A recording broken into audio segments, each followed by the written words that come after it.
Hi guys, it's Asja. I've been asked to make a separate video on what this magical technique is all about and how to apply it yourself. This is, I have to admit, quite a challenge for me because there is just so much great stuff to say.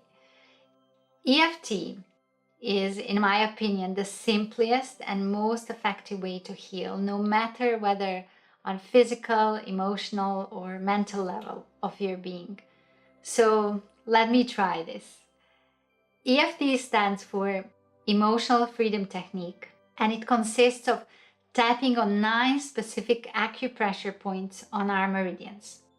When we do that, when we tap on these exact points, whilst at the same time focusing on something that bothers us, we see that we are able to still have the same thought, but without experiencing all that typical emotional and physiological drama which some thoughts are causing.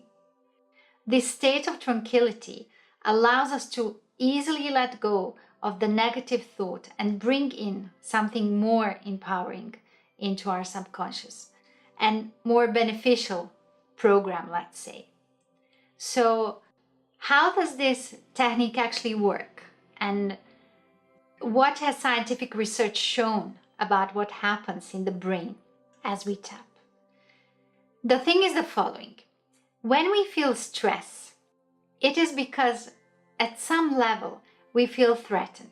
When we feel threatened or in danger, the part of the brain called the amygdala begins to fire off and we go in what's called the fight or flight mode.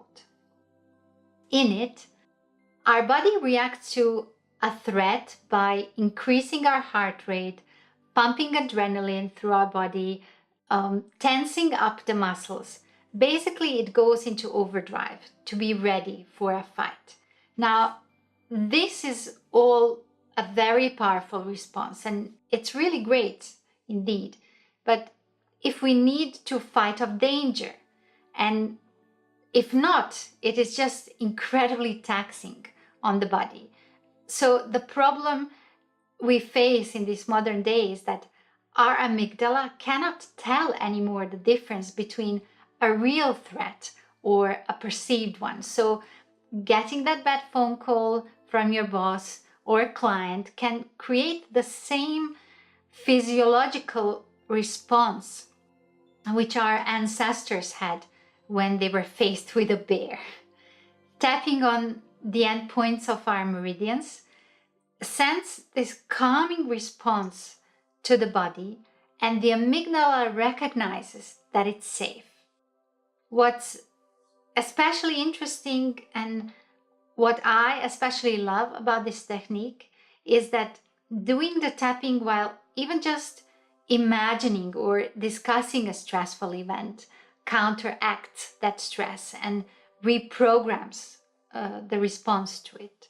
So even if I'm just sitting in my room all by myself, not verbalizing anything, but just going over my upsetting thoughts about not being able to fall asleep, for example, not having done all the work for the day, or anxiously imagining an event awaiting for me the next day. If I do that and tap at the same time, I am still calming the whole system. I have seen this working also with, for example, a client in my reflexology practice. She was very upset. As she was explaining what is going on in her life, I simply asked her to start tapping on the collarbone point. Within 2 minutes, she was able to stop crying and soon after also talk completely normally with me. If you are a parent, please know that kids love tapping. Alex Ortner wrote a book called Gorilla Thumps and Bear Hugs. I find it to be a masterpiece when it comes to introducing school kids to tapping. And for those even younger, there is a Wizard's Wish from Brad Yates. Below this video, you will find a link to a YouTube video in which Brad himself reads his book to the kids. My daughter absolutely loved it. Bottom line with tapping is you simply need to try tapping and experience it for yourself. I know it looks pretty silly, but once it helps you and you realize how amazing it is to have it as a tool always by your side, I know you will have the change of heart. It is so easy to learn and so simple to use. I love it for that simplicity. So let's go to some practicalities. The points to tap on are the following.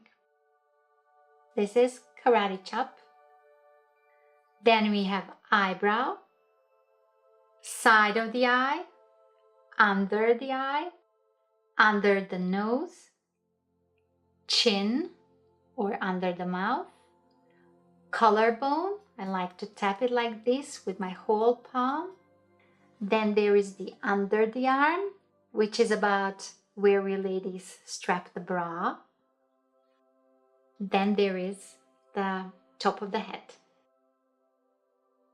It's not important how many times exactly you tap in each point, nor which side of the body, left or right. Some people tap on both sides simultaneously, and that is totally fine. Whatever feels best for you. You can even tap on only one point.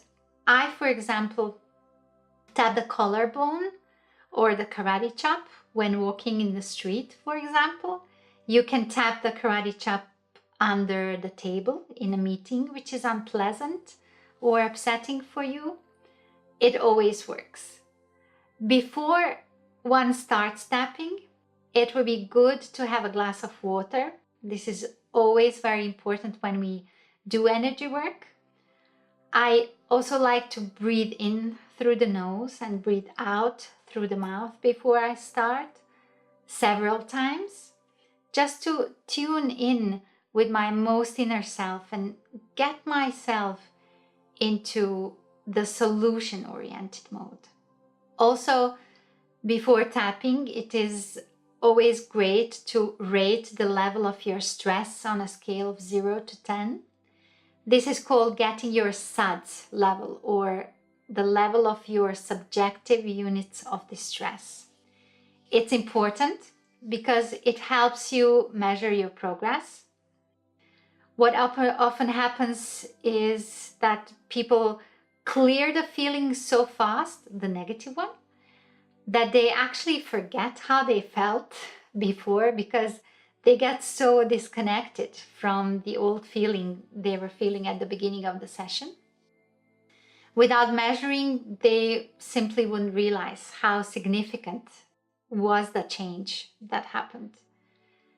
Each tapping session begins with tapping on the karate chop point and the so-called setup statement.